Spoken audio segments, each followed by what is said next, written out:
안녕하세요. 저는 얼마 전 저를 무시하던 한 인간을 나락으로 보내버린 40대 남자입니다. 옛말에 사위는 백년 손님이라는 말이 있죠. 하지만 요즘엔 사위든 며느리든 똑같이 대접받는 시대이니 그런 말도 다 소용이 없잖아요. 저도 결혼 전엔 저희 장인 장모님에게 아들처럼 잘해야겠다고 생각했어요. 그리고 장인 장모님도 절 편하게 대해주시길 바랬죠. 그런데 너무 편해서 그런 걸까요? 백년 손님까진 바라지도 않았는데 아예 백년 노비처럼 생각하시더라고요. 아, 물론 두 분 다 그러셨던 건 아니고요. 이건 저희 장인에게만 해당되는 이야기거든요. 본인은 얼마나 대단하고 떳떳하게 살았길래 절 그렇게 무시하고 핍박했는지 궁금하시죠? 그래서 한번 저희 장인에 대한 이야기를 해보려고 해요. 끝까지 잘 들어주셨으면 좋겠습니다. 저의 어린 시절은 참 가난하고 불행했어요. 지방에 있는 외딴 동네에서 살았는데 아버지가 매일 술만 드시고 일도 잘 나가지 않으셔서 형편이 정말 안 좋았거든요. 전화세가 없어서 전화기도 끊긴 적이 있었고 너무 배가 고픈데 먹을 게 없어 라면 한 봉지를 끓여 어머니와 여동생까지 셋이서 나눠 먹은 적도 있었어요. 차라리 집안이 화목하기라도 했으면 서로 부둥켜 안고서라도 힘을 냈을 텐데 저희 집엔 매일 어머니와 아버지가 싸우는 소리가 끊이지 않았답니다. 야, 이 여편네야. 내가 술상 내오라고 했어, 안 했어? 곰보같이 생긴 게 행동은 굼뜨서는 원. 술 좀 작작 처먹어, 이 망할 놈아. 수두랑 전기까지 다 끊기게 생겼는데 술 싸먹을 돈이 어디서 나와? 네가 아주 집안을 거덜낼 작정인 거지? 그 어린 시절 부모님이 소리를 지르며 싸우실 때마다 저와 여동생은 이불 속에서 서로 끌어안고 무서워하면서 울었어요. 오죽하면 제 소원이 집에서 더 이상 싸우지 않는 소리를 듣는 거였다니까요. 그래서 저는 성인이 되면 무조건 이 집을 떠나 독립을 해야겠다고 생각했습니다. 다행히 전 고등학교 졸업 후 서울에 있는 대학교에 진학할 수 있게 되었어요. 등록금을 낼 형편이 되지 않아 대학을 포기해야 하나 싶었는데 열심히 공부를 했던 덕에 장학금을 받고 들어갈 수 있었거든요.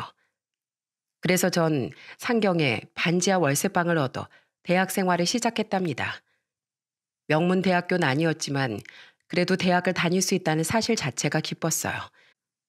부모님 댁에 혼자 남아있는 여동생이 걱정이 되긴 했는데 여동생이 저에게 전화로 이런 얘기를 해주더라고요. 오빠, 난 걱정 안 해도 돼. 엄마 아빠 안 싸운 지 꽤 됐어. 이젠 싸우는 것도 지쳤나 봐. 서로 말도 안 걸고 얼굴도 아예 안 쳐다본다니까. 거의 뭐 투명인간 취급이야. 이럴 거면 차라리 이혼이라도 하지. 뭐하러 계속 같이 사나 몰라. 부모님은 이제 법적으로만 부부일 뿐 거의 남이나 마찬가지인 것 같더라고요. 얘기를 들어보니 아버진 집에도 잘 들어오지 않으시고 어머니도 아버지의 행방을 궁금해하지 않으신대요. 그런데도 이혼을 하지 않고 같이 사는 건 아무래도 옛날 분들이시라 이혼이 흠이라고 생각해서 그런 거겠죠. 이후 저는 대학을 졸업하고 평범한 중소기업에 취직했어요. 사실 말이 중소기업이지 이제 사업을 시작한 지 얼마 되지 않은 스타트업이나 마찬가지였죠. 월급이 많진 않았지만 그래도 어릴 적처럼 가난에 시달리진 않아서 좋았어요. 적어도 밥 굶을 일이나 전기나 가스가 끊겨 불편해할 일은 없었으니까요. 그렇게 직장을 다니던 중 저는 직장 동료의 소개로 아내를 만났답니다. 심성이 참 착하고 남을 배려할 줄 아는 그 모습에 저는 아내와 결혼을 해야겠다고 결심했어요. 그런데 아내와 결혼을 약속하고 예비 장인 장모님에게 인사를 드리러 갔을 때 생각지도 못한 문제가 터지고 말았어요. 아내가 말하길 예비 장인이 술을 좋아하신다고 했었는데 역시나 저한테도 보자마자 술부터 따라주시더라고요. 그리고 술을 몇 잔 들이키시더니 저한테 이러는 겁니다. 자네, 지금 다니는 회사 이름이 뭐라고? 난 처음 듣는 회사인데 거기 직원은 몇 명이야? 연매출은? 월급이 꼴랑 그거 가지고 되겠어? 듣도 보도 못한 그런 회사에서 도대체 무슨 일을 한다는 거야? 장인은 제가 작은 회사에 다닌다는 이유로 절 무시하기 시작하더군요. 하지만 저도 남자로서의 자존심은 있는지 지기 싫은 마음에 또박또박 할 말을 다 했습니다. 아버님, 저희 회사 아직 규모도 작고 시작한 지도 얼마 안 된 회사인 거 맞습니다. 그래도 전 이 회사의 비전만큼은 괜찮다고 생각해서 들어온 거예요. 오히려 처음 시작하는 회사라서 제가 할 수 있는 일이 많고 회사에 그만큼 큰 역할이 될 수 있거든요. 성장 가능성도 충분히 있고요. 1등은 더 이상 올라갈 자리가 없지만 꼴등은 올라갈 수 있는 자리가 많지 않습니까? 그래서 전 장기적으로 봤을 때 저희 회사가 저에겐 큰 기회라고 생각합니다. 아버님, 제가 다니는 회사가 보기엔 초라해 보일 수 있지만 너무 심한 말씀은 삼가 주셨으면 좋겠습니다. 아이고, 이것 좀 보게. 자넨 처음 만난 어른한테 그런 식으로 따박따박 대들라고 배웠나? 성장은 무슨 성장? 결국 중요한 건 결과야. 성장 가능성이 어쨌든 간에 지금 1등인 게 중요한 거라고. 자네, 우리 둘째 사이가 어떤 사람인 줄 알아? 서울에 있는 내노라는 명문대 출신에다가 지금은 누구나 다 아는 IT 쪽 대기업에 다니고 있다고. 그런데 자넨 도대체 내세울 게 뭔가? 아유, 진영이는 하고 많은 남자 중에 하필이면 이런 보잘것없는 놈을 데려왔어? 그런데 그때 옆에서 곤란한 표정을 짓고 있던 장모님이 제 편을 들어주시더라고요. 여보, 예비 사위한테 말이 너무 심한 거 아니야? 아무리 술이 들어갔어도 그렇지. 어떻게 사람 면전에다 대고 그런 얘기를 해? 그리고 세상에 이런 사람도 있고 저런 사람도 있는 거지. 우리 진영이가 좋다고 하면 된 거 아니야? 내가 보니까 성실하고 듬직한 거 같은데 사윗감으로 이 정도면 충분하지. 도대체 왜 그래? 성실하고 듬직하긴 개뿔. 우리나라 남자 중에 안 성실한 남자도 있나? 그럼 저 길바닥에서 폐지 주는 노인네들도 성실하니까 우리 진영이 보고 결혼하라고 하지 왜? 장인은 그렇게 말하고선 피곤하다며 방에 휙 들어가 버렸어요. 장모님은 그런 저의 손을 붙잡고선 미안해하는 말투로 저에게 이렇게 말씀하시더군요. 자네, 내가 대신 미안하다고 사과하겠네. 우리 진영 아빠가 술만 마시면 좀 저래. 사람 자체가 나쁜 사람은 아닌데 아휴, 술이 웬 수지 뭐. 그래도 내가 저 사람이 저럴 때마다 옆에서 많이 혼내줄 테니까 너무 걱정하지 말게. 나한텐 자네가 우리 진영이 신랑감으로 아주 듬직하고 마음에 들어. 초면부터 막말을 해대는 장인 때문에 기분이 너무 나빴지만 장모님이 저렇게까지 말씀하시니 이해해야겠다는 생각이 들더라고요. 그리고 저도 매일 술주정을 부리던 아버지 때문인지 저런 모습이 낯설지만은 않았거든요. 그래서 저는 몇 달 후 아내와 결혼을 하게 되었습니다. 저희 부부는 결혼하자마자 아이가 생겨 이듬해 아들을 낳았어요. 그런데 손주가 생겨서 기뻐하시는 장모님과는 다르게 장인은 계속 저를 들먹이며 무시하더라고요. 이거 지 애비 핏줄 닮아가지고 커서 뭐 되겠어? 우리 둘째 내에는 명문대 나온 지 아빠 닮아 벌써부터 한글도 떼고 말도 잘하는데 얜 지 애비 닮아서 또 어떤지도 모르는 대학이나 들어가는 거 아니야? 아유, 이래서 무식하고 능력 없는 놈이랑 결혼시키는 게 아니었는데 아유, 망했다 망했어. 사위 하나 잘못 들여서 내 손주들 다 망쳐버렸네 아주. 그런데 이번엔 옆에서 듣고 있던 동서가 제 편을 들어주더라고요. 아버님, 말씀이 너무 심하신 것 같아요.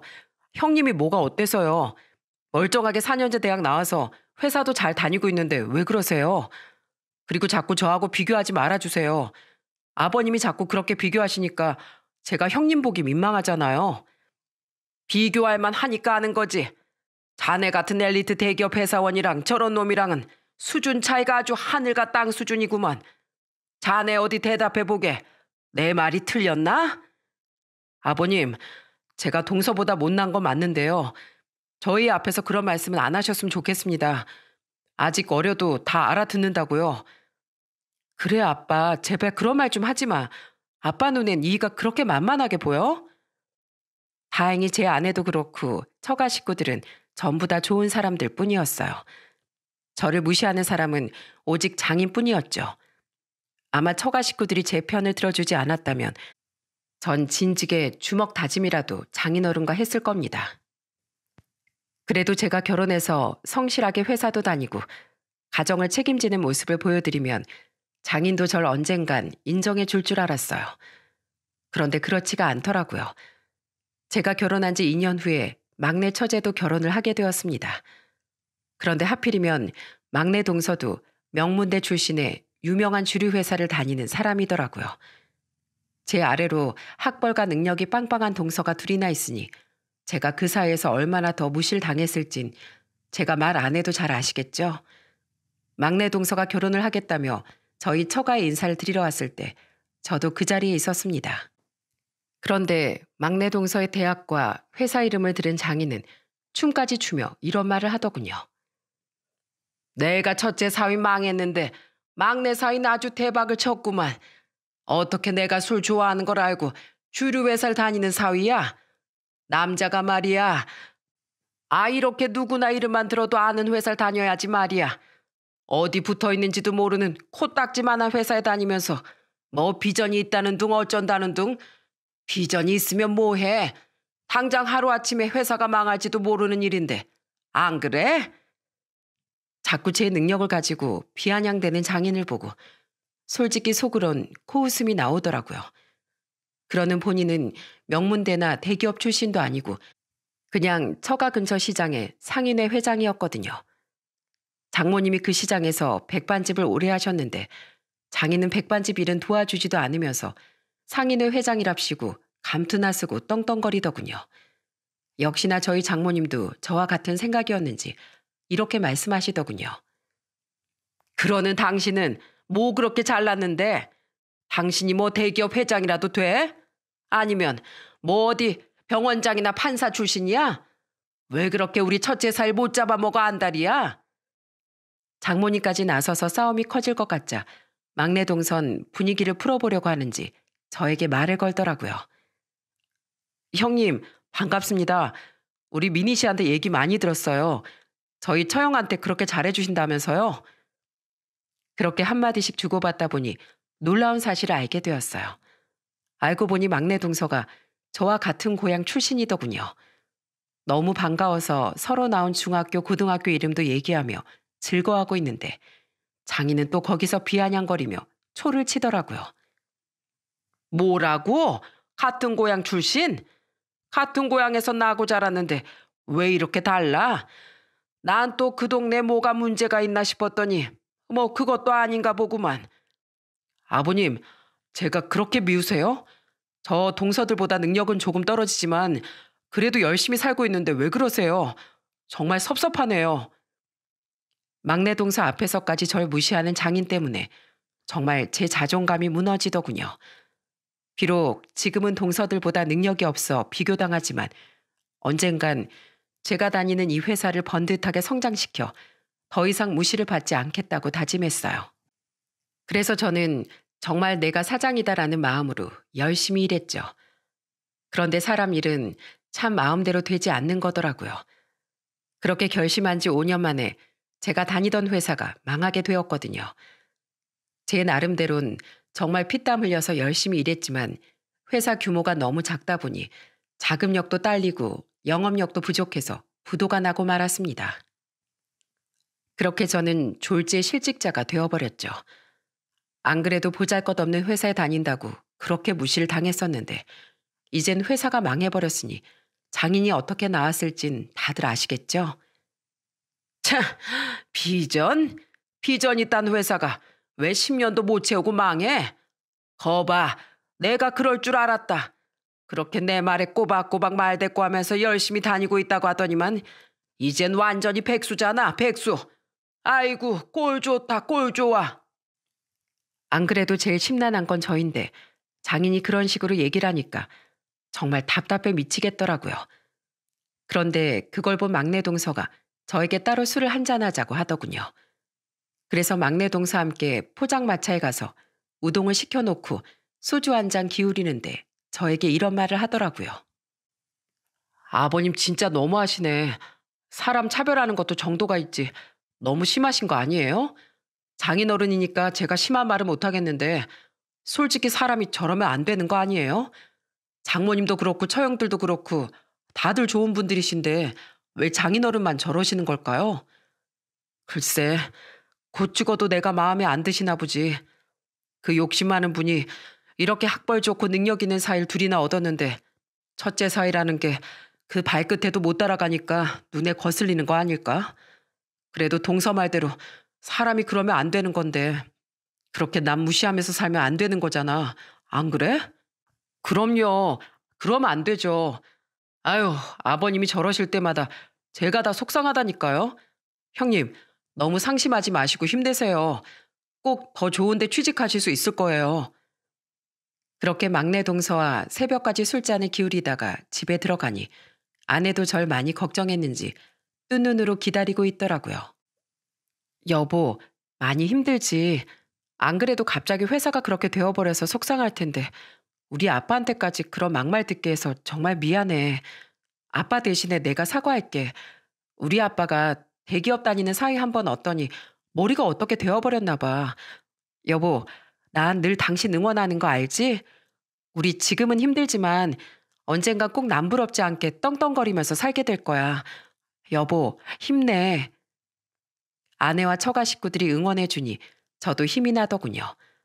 그래서 저는 어떻게든 다시 직장을 구해보려고 백방으로 노력을 했습니다.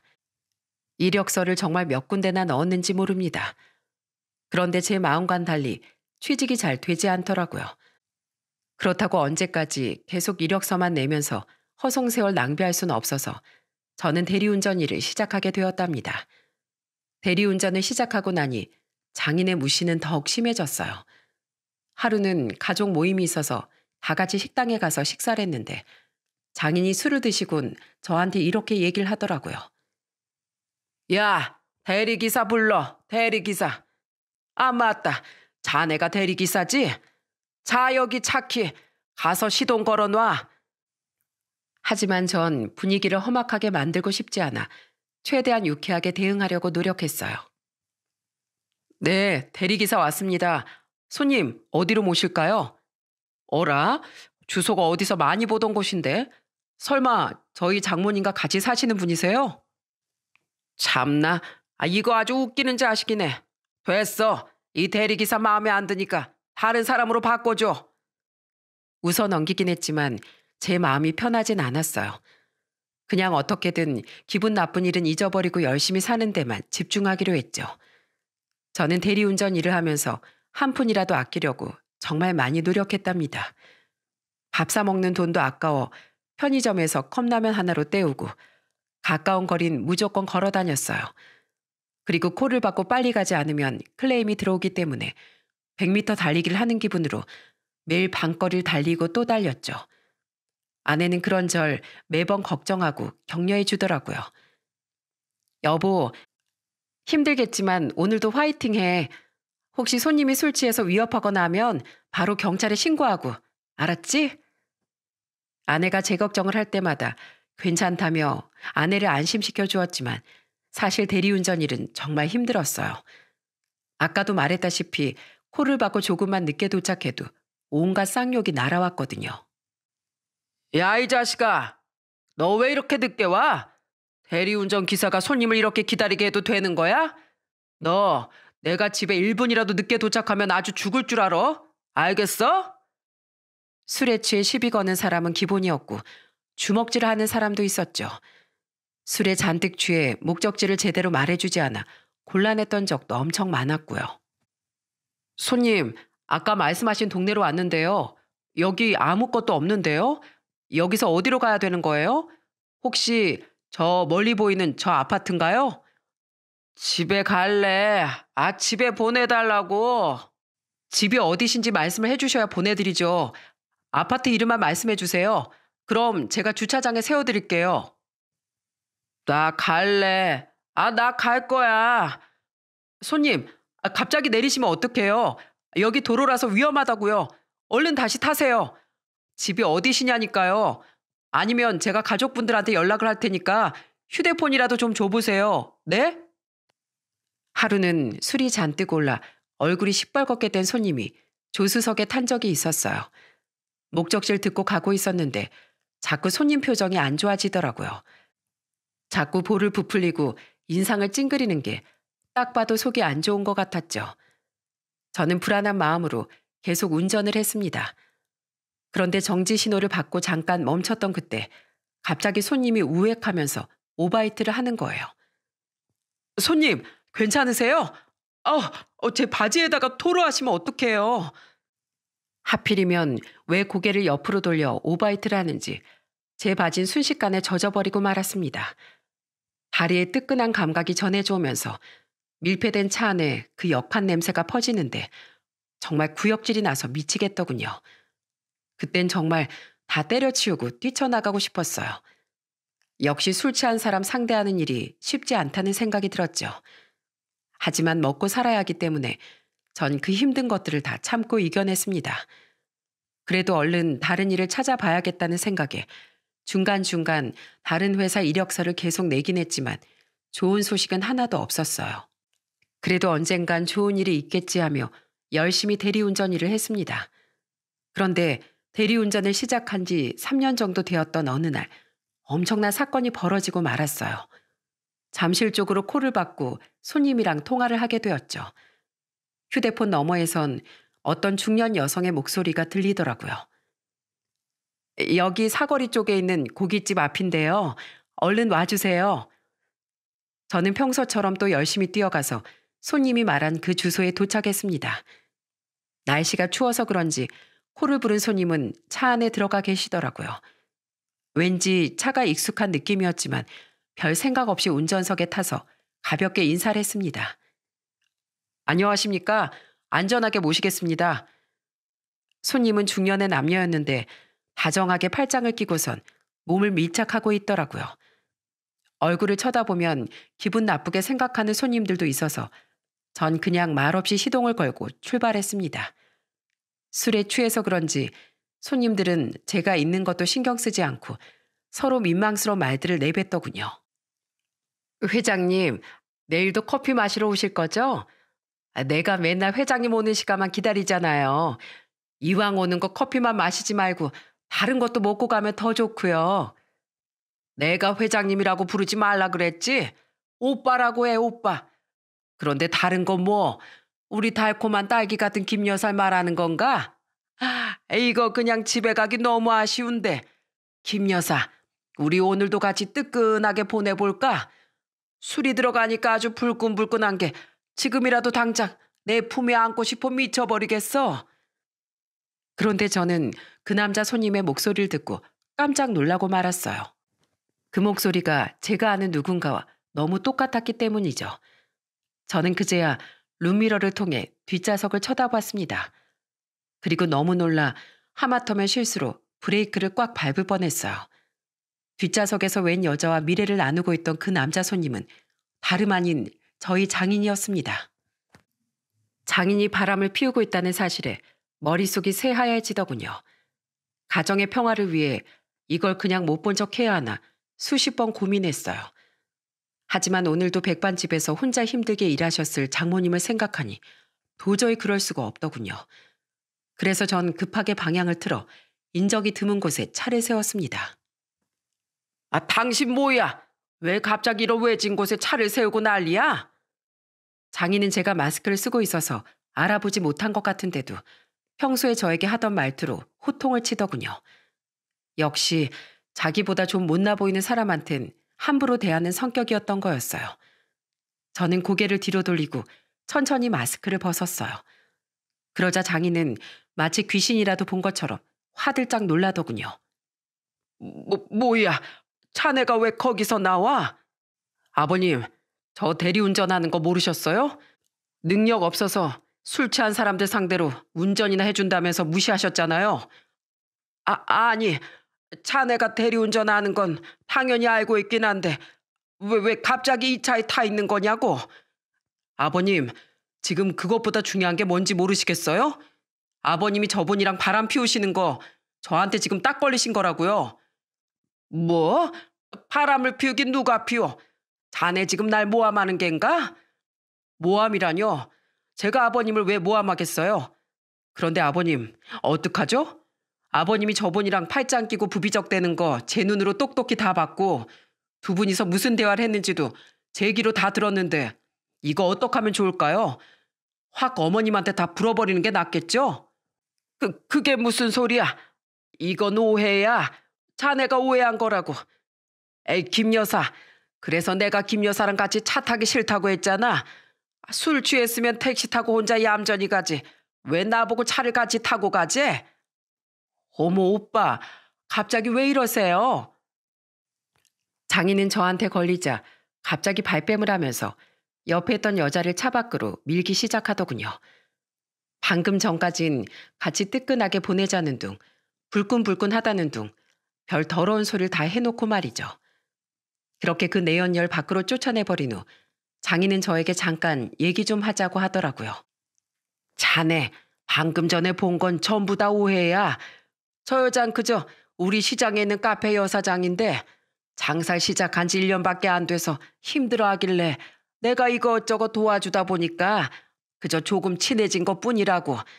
자네도 알다시피 내가 시장 상인회 회장이지 않나. 나보다 7살이나 어린 양반이 이런 시장 바닥에서 커피 장사 해보겠다는데 상인회 회장인 내가 도와줘야 하지 않겠나? 아, 그래서 같이 밥도 먹고 술도 딱 한잔한 것뿐이야. 그러니까 오해하지 말게. 오해요? 그 시장에선 친하면 가정도 있는 남자가 다른 여자랑 그렇게 몸을 밀착하면서 저급한 농담을 주고받아도 되는 겁니까? 아버님, 여태까지 절 그렇게 무시하셨으면서 아버님은 뒤에서 이렇게 더러운 짓을 하고 계셨던 거예요? 가족들 보기 창피하지도 않으세요? 더러운 짓이라니. 아, 글쎄 자네가 오해한 거라니까 그러네. 아, 그래. 내가 평소에 자네한테 심하게 말했던 건 지금이라도 사과하겠네. 그러니까 오늘 일은 그냥 없었던 거라고 생각하고 눈치를 끈 감아주게. 이제 와서 더러운 짓 한 게 걸리니까 저한테 사과하시겠다고요? 저 그 사과 받기 싫습니다. 여태까지 아버님이 입만 더러운 줄 알았는데 이렇게 속까지 시커멓게 썩은 줄은 몰랐네요. 어머님은 시장에서 저렇게 혼자 고생하시는데 어떻게 이런 짓까지 하실 수 있으세요? 더 이상 얘기해봤자 저만 입 아플 것 같네요. 일단 오늘은 술도 드셨으니까 집으로 모셔다 드리겠습니다. 자네, 그럼 오늘 일은 비밀로 해주는 건가? 우리 진영 엄마한테 얘기하는 거 아니지? 자네 그렇게 입 가벼운 사람 아니잖아. 하지만 저는 장인의 물음에 아무런 대답도 하지 않았습니다. 비밀로 해줄 생각은 추호도 없었으니까요. 그런데 제가 대답을 하지 않자 장인은 태도가 돌변해 저한테 소리를 치더군요. 이봐 자네, 같은 남자로서 이 정도는 이해해 줄 수 있는 거 아닌가? 자네도 살면서 노래방이나 여자 나오는 술집 가봤을 거 아니야? 다 아는 남자끼리 왜 그래? 뭐라고요? 저요. 그런데 한 번도 안 가봤습니다. 제가 아버님이랑 똑같은 사람인 줄 아세요? 그리고 남자라면 다 그런 데 가본 것처럼 말씀하시는데 남자 망신 시키지 마시죠. 이 자식이 진짜. 야, 이게 입만 살아가지고 어디서 거짓말을 쳐? 그런데 한 번도 안 가봤다고? 네가 그렇게 깨끗해? 네가 성인군자야? 야, 대한민국에서 그런 데 안 가본 남자 있으면 어디 나와보라 그래. 원래 사람은 끼리끼리라고. 아버님 주변에 그런 분들만 계신가 보죠. 그런데 저는요, 아버님이랑 달리 깨끗한 사람이라 이런 더러운 짓은 절대 그냥 못 넘어가겠습니다. 뭐? 그럼 이걸 다 말해버리겠다는 거야 뭐야? 너 오늘 본 거 소문이라도 냈다 하면 내 가만 안 둘 줄 알아. 알겠어? 사람이 때론 못 본 척도 할 줄 알아야 하는 거야. 그러니까 입도 뻥끗하지 말고 얌전히 있으라고. 제가 왜 그래야 되는 거죠? 제가 이거 소문 내면 뭘 어떻게 하실 건데요? 이거 참 궁금하네요. 그런데 어떡하죠? 저도 이거 가만히 두고 볼 수는 없거든요. 아버님이야말로 무슨 일이 벌어지는지 기대하시죠. 그렇게 저는 끝까지 장인과 말싸움을 하며 장인을 처가에 데려다 주었습니다. 그리고 집에 들어오니 아내가 아무것도 모른 채 자고 있더군요. 저는 너무 답답한 마음에 샤워기를 틀어놓고 몇 번이나 혼자 한숨을 내쉬었는지 모르겠습니다. 결혼 생활 내내 저한테 막말을 내뱉고 무시하던 장인이 뒤에서 그런 짓거리를 하고 있었다고 생각하니 정말 용서할 수 없었어요. 그리고 아무것도 모른 채 속고 있는 장모님도 너무 안쓰러웠고요. 마침 다음 날이 주말이어서 저는 아침 일찍부터 아내와 함께 처가에 찾아갔습니다. 아이고, 우리 박서방 왔나? 밥은 먹었어? 아직 점심 먹기엔 조금 시간이 이르지. 조금만 기다려보게. 내가 맛있는 된장찌개 끓여줄 테니까. 아버님은 어디 가셨어요? 그 양반이야 맨날 공사다망하지 뭐. 오늘도 시장에 가서 노간이나 까고 있을걸? 저는 밥을 하러 일어나시는 장모님의 손을 잡아 다시 앉혔습니다. 장모님, 드릴 말씀이 있습니다. 저는 장모님께 어제 보고 들은 내용을 빠짐없이 말씀드렸어요. 장모님은 제 얘기를 듣고 정말 큰 충격을 받으셨는지 한동안 말을 잇지 못하시더군요. 장모님이 워낙 온순하신 분이라 저는 말을 하면서도 혹시나 충격받아 쓰러지시진 않을까 너무 걱정이 되었습니다. 그런데 장모님은 잠시 후 두 눈에 도끼가 가득해지시더니 이를 바득바득 하시더라고요. 어쩐지 그 양반이 그 커피숍에 너무 자주 간다 했어. 내가 이 두 연놈들을 절대 가만 안 둬. 자네 어서 나랑 같이 가세. 가서 그 양반 멱살을 잡아 끌고 오고 그 여우 같은 년은 아주 머리털을 다 잡아 뽑아버려야겠어. 그렇게 저희 부부는 장모님과 함께 시장에 있는 그 여자의 카페로 향했습니다. 그런데 카페 안에 들어서자 장인의 모습은 코빼기도 보이지 않고 손님만 몇 명 있더군요. 카운터 안쪽에서 커피를 만들고 있던 그 여자는 저와 장모님을 보더니 소스라치게 놀랐어요. 이야, 이 여우 같은 년아. 너네 남편 어디로 빼돌렸어? 빼돌리다뇨? 아니 무슨 말씀이세요? 아닌 척하지 마. 너 내가 다 알고 왔어. 어디 할 게 없어서 가정 있는 남자를 건드려? 너 시장 바닥에 들어온 지 1년밖에 안 돼서 잘 모르는구나. 내가 이 시장 바닥에서 30년 동안 백반집 운영하면서 온갖 못 볼 걸 다 보고 산 사람이야. 그런데 감히 네가 날 건드려? 아주 간댕이가 부어도 단단히 부었구나. 사모님, 오해예요. 진짜 오해라고요. 오해는 개뿔. 오늘 한번 너 죽고 나 죽고 해보자 어디. 이 못된 년, 내가 가만 안 둬. 장모님은 그 여자의 머리끄댕이를 잡고 싸우기 시작했어요. 그 여자도 나름 반격을 하긴 했지만 시장에서 온갖 험한 일 다 당해가면서 살아오셨던 저희 장모님을 이기기엔 역부족이었죠. 아, 살려줘. 제가 잘못했어요. 회장님이 너무 잘해주셔서 그만. 제가 잠깐 미쳤었나 봐요. 사모님, 제가 무릎 꿇고 싹싹 빌 테니까 제발 용서해 주세요. 네? 용서할 게 따로 있지. 이런 더러운 짓거리 해놓고 감히 용서를 해달래? 너 내가 다시 네 근처에 발도 못 붙이게 해줄 거야. 알겠어? 장모님은 카페에 있는 집기들까지 다 때려 부수며 그 여자를 아주 혼쭐을 내주시더군요. 그런데 너무 소란스러워서 그런지 시장 사람들이 어느새 몰려들어 그 장면을 다 구경하고 있었어요. 어머나, 이게 무슨 일이래. 저 옆편 내가 백반집 사장님 남편을 건드렸다고? 아유, 망측해라. 뭐 저딴 더러운 년이 다 있어. 카페 차렸으면 얌전히 커피나 팔 것이지. 감히 남의 남편을 건드려? 아우, 회장님 그렇게 안 봤는데 완전 못된 인간이었구만. 나 이거 진짜 너무 화나서 안 되겠어. 이 인간 어디 있어? 나라도 가서 아주 패버리든지 아작을 내버려야겠어. 저와 아내는 소란스러운 분위기를 진정시키느라 정신이 하나도 없었죠. 그런데 지켜보는 눈이 너무 많아 아마 이 근방에 소문이 나는 건 순식간이겠더군요. 그렇게 그 여자와 한바탕 한 후 저희는 장모님을 모시고 집으로 돌아갔습니다. 그런데 이쯤이면 집에 왔어야 되는 장인이 웬일인지 집에 없더라고요. 아마 시장에서 무슨 일이 있었는지 벌써 소식을 듣고 쥐새끼처럼 꽁지 빠지게 도망가 버린 거겠죠. 이 짐승만도 못한 인간. 술만 먹으면 개 같은 짓만 골라하고 인성은 개잡 아닌 거 그래도 애들 아빠라고 데리고 살아줬더니만 감히 딴 년하고 바람을 피워? 난 이제 더 이상은 못 참아. 자네, 나랑 같이 이 짐 좀 밖으로 옮기세. 이 인간은 우리 집에 발들일 자격도 없는 인간이야. 저는 장모님과 함께 장인의 물건을 전부 다 집 밖으로 던져버렸습니다. 그리고 한참을 장모님을 위로하며 같이 있어드렸죠. 그리고 다시 평소처럼 일상생활을 하던 어느 날 퇴근하고 집에 들어갔더니 아내가 이런 말을 하더라고요. 여보, 오늘 우리 아빠가 집에 찾아왔다고 하더라.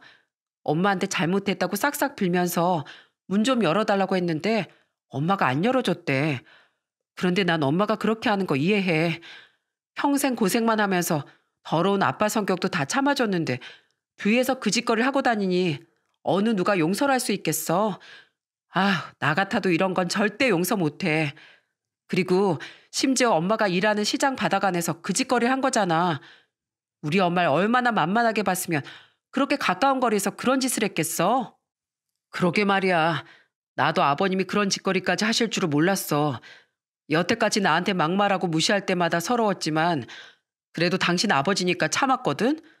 근데 그런 인간인 줄 알았으면 나도 그냥 참지 말 걸 그랬나 봐. 그나저나 장모님이 너무 걱정이다. 말씀은 독하게 하셨어도 아마 마음은 새까맣게 타버리셨을 거야. 안 그래도 나도 엄마가 너무 걱정돼. 우리도 다 결혼해서 따로 사는데 엄마 혼자 쓸쓸하게 있으면 안 좋은 생각만 계속 날 거 아니야. 여보, 우리 이번 주말에 엄마네 가게 가서 하루 종일 같이 있어 드릴까? 오랜만에 일도 좀 도와드리고 수다도 떨면서 기분 좀 풀어드리자. 어때? 나야 좋지. 내가 그래도 첫째 사인데 장모님이 힘드실 때 당연히 도와드려야 되는 거 아니겠어? 그렇게 저희 부부는 주말이 되어 장모님이 운영하시는 백반집에 방문했습니다. 장모님은 아무렇지 않은 듯 행동하셨지만 계속 신경이 쓰이더군요. 그래서 테이블도 열심히 닦고 서빙도 하고 설거지도 하면서 열심히 장모님을 도와드렸어요. 그런데 한창 바쁜 시간이 지나고 한숨 돌리고 있는데 갑자기 바깥이 소란스러워지더군요. 밖에 나가보니 언제 온 건지 장인이 길 한가운데 서 있었고 그 주변을 시장 상인들이 둘러싸고 소리치고 있었어요. 이 개만도 못한 망나니가 여길 어디라고 찾아와? 어디 할 짓이 없어서 30년 넘게 백반 팔면서 고생한 마누라 냅두고 아랫도리를 함부로 놀려? 옛다, 이거나 먹어라. 순식간에 어디선가 날계란이 날아와 장인의 이마를 맞고 주르륵 흘러내렸습니다. 그런데 이번엔 옆에서 누군가가 삿대질을 하며 소리를 치더군요. 회장이라고 거들먹거리길래 대접해줬더니 이거 완전 인간 쓰레기였구만. 우리 시장이 어떤 시장인데 우리 상인들이 피땀 흘려서 만든 시장이잖아요. 저딴 인간을 우리 시장의 회장으로 절대 인정할 수 없어요. 아니, 회장이 뭐야. 아예 우리 시장에 발도 못 붙이게 해야 합니다. 저런 인간은 당장 잘라버리자고요. 맞습니다. 당장 저 인간 끌어내요. 내 저런 인간인 줄도 모르고 여태까지 형님 동생 하면서 살았던 거 생각하니까 아주 분통이 터져 죽겠습니다. 여기저기서 온갖 쌍욕이 난무하고 아주 난리도 아니더군요. 장인은 그 많은 사람들 사이에 둘러싸여 이러지도 저러지도 못하고 두 손으로 얼굴만 꽁꽁 가리고 있었습니다. 그런데 그때 어디선가 먹다 버린 과일 껍질들이 날아오더라고요.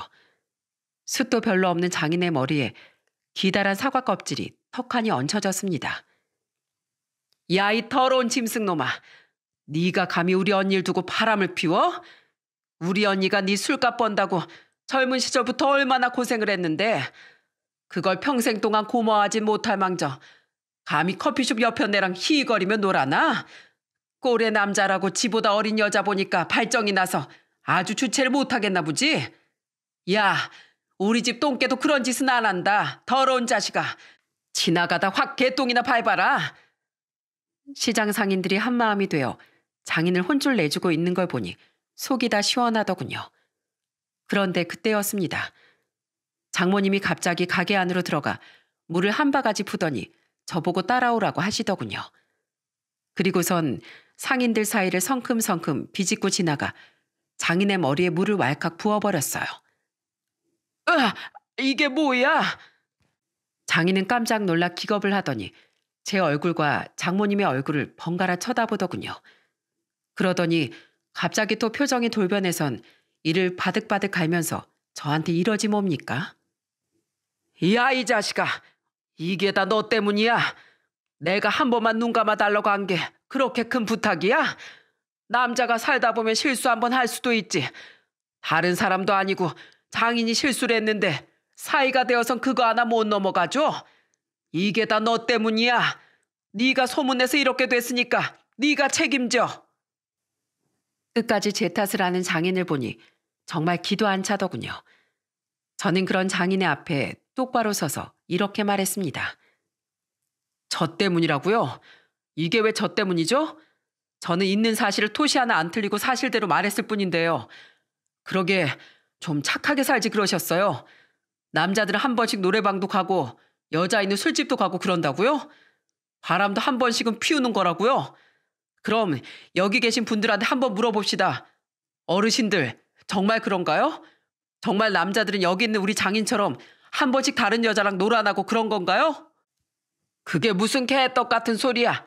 지가 잘못해놓고 어딜 물귀신 작전이야? 우리가 지랑 똑같은 인간인 줄 아나? 저 인간이 보자 하니까 진짜 못하는 말이 없네. 더러운 짓을 했으면 잘못했다고 싹싹 빌어야지. 뭘 잘했다고 큰 소리야? 보셨죠?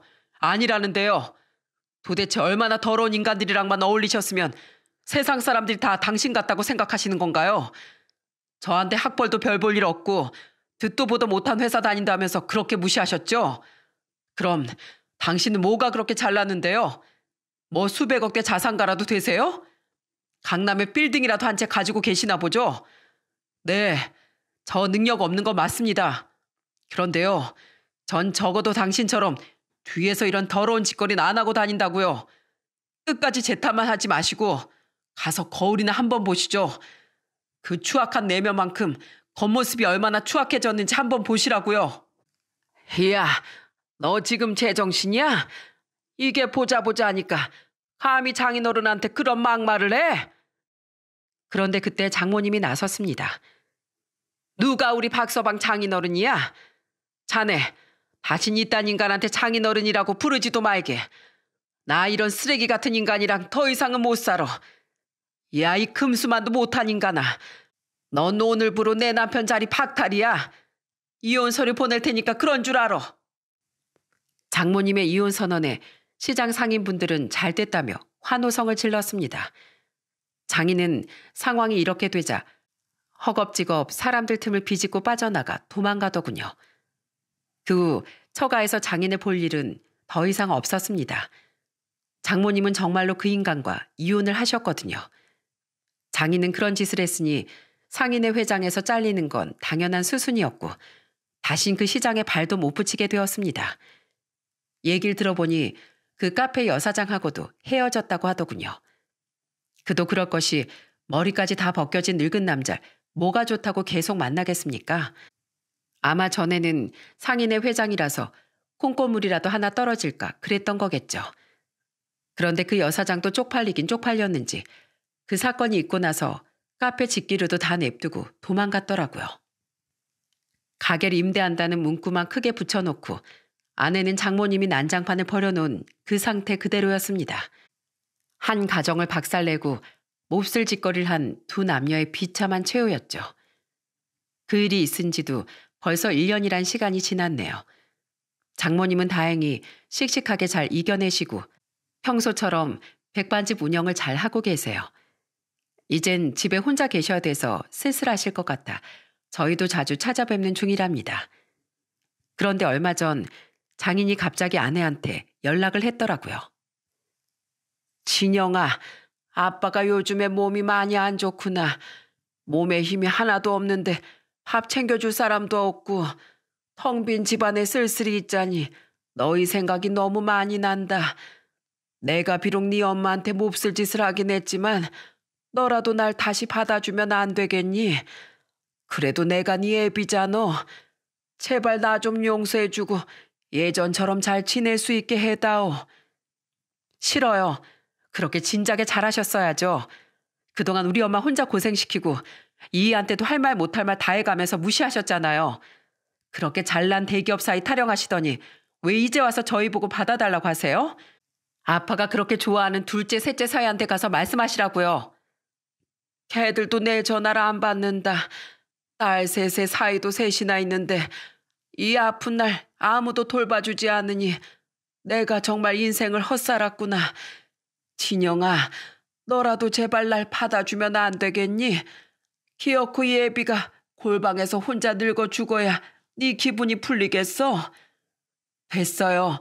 전 더 이상 할 말 없으니까 끊으세요. 아내도 장인한테 그동안 쌓였던 게 많았는지 아프다는데도 받아주질 않더라고요. 그래도 아프다고 하시니 저는 장모님한테는 알리는 게 맞겠다 싶어서 장모님께 전화해 얘기를 했습니다. 그러자 장모님은 냉정한 말투로 이렇게 말씀하시더군요. 아파서 뒤지든지 말든지 혼자서 알아서 하라고 해. 다 본인이 자초한 벌이야.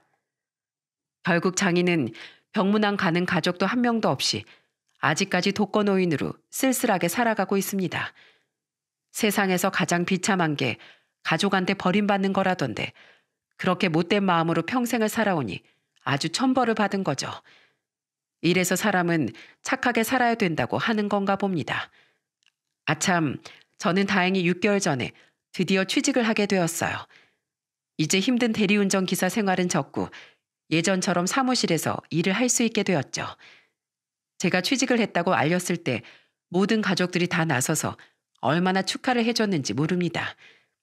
장인이 없으니 가족 간에 분란도 없고 서로 좋은 말만 하며 어찌나 화목하고 좋던지 이 행복이 평생 갔으면 좋겠습니다. 여러분, 제가 그날 대리운전을 하다가 장인의 바람피는 모습을 보지 못했다면 어떻게 되었을까요? 아니면 제가 보고서도 모르는 척 했다면요. 아마 몇몇 분들은 그래도 가정의 평화를 위해 모르는 척 하는 게 나았을 거라고 말하시는 분들도 계실 것 같아요. 하지만 저는 제 선택을 후회하지 않습니다. 솔직히 저한테 걸린 게 그때 한 번인 거지.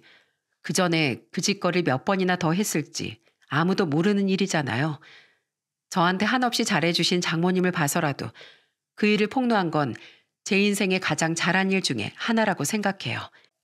여러분, 전 앞으로 열심히 일해서 동서들한테도 뒤지지 않는 멋진 남편과 아빠가 되어보려고요.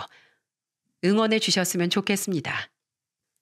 그럼 여러분도 항상 좋은 일만 가득하시길 바랄게요.